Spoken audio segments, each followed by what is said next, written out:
남북 문제는 남북이 결정한다. 미국의 주권 침해 강력 경고, 한국 정부 즉각 반응한 이유.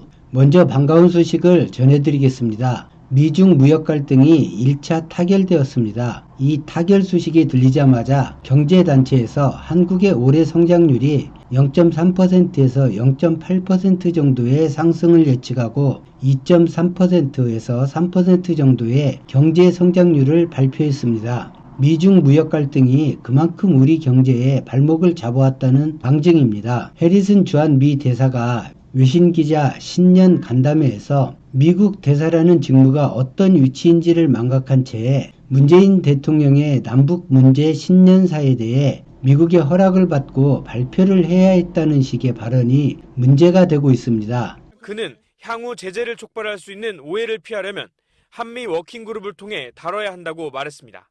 남북 교류 협력 사업과 북미 회담, 대북 제재의 진행 속도를 맞춰가자는 취지로 설립된 워킹그룹에서 논의가 먼저 이루어져야 한다는 것입니다. 이를 바꿔 말하면 문재인 대통령이 어떤 발언을 하기 전에 미국의 검수를 받아야 한다는 것과 같은 말이 됩니다. 해리슨 주한 미국 대사는 휴전선을 직접 넘어 관광할 경우 연합사령관에게 그 승인권이 있다는 것을 강조했는데 연합사령관은 주한미군 사령관입니다. 그러니까 어차피 한국이 뭘 하려 해도 미국의 승인 없이는 하지 못한다는 걸 주지시키는 친절함까지 보였는데요. 주재원으로 파견된 대사가 해당 국가의 대통령에게 이런 결례를 하는 나라는 아마도 미국이 유일무이하지 않을까 생각됩니다. 한국 정부는 즉각 해리슨 미국 대사 발언을 거론하며 직설적인 경고를 했는데 이는 매우 적절한 대응입니다.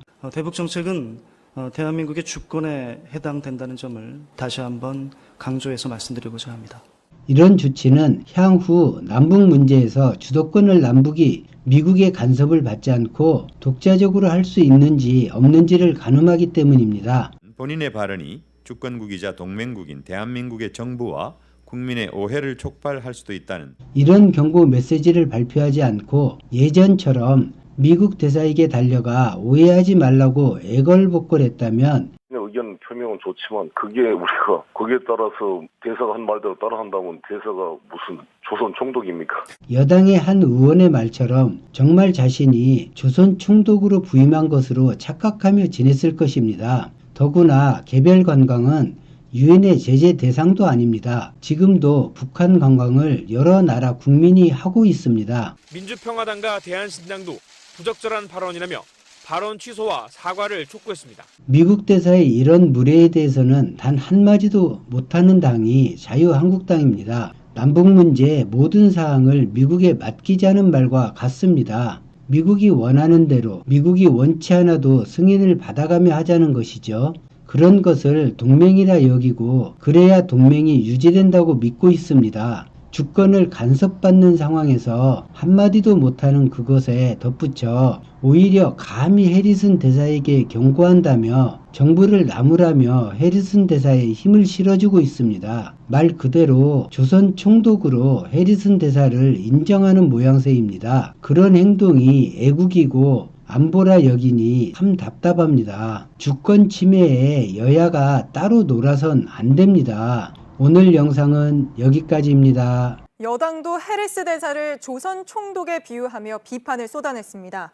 북한 개별 관광을 통해 꽉 막힌 남북 관계를 뚫어보려는 정부에 힘을 실어준 겁니다. 더불어민주당에서 쏟아진 해리스 주한 미국 대사에 대한 비판입니다. 일제강점기 총독에까지 빗댄 겁니다.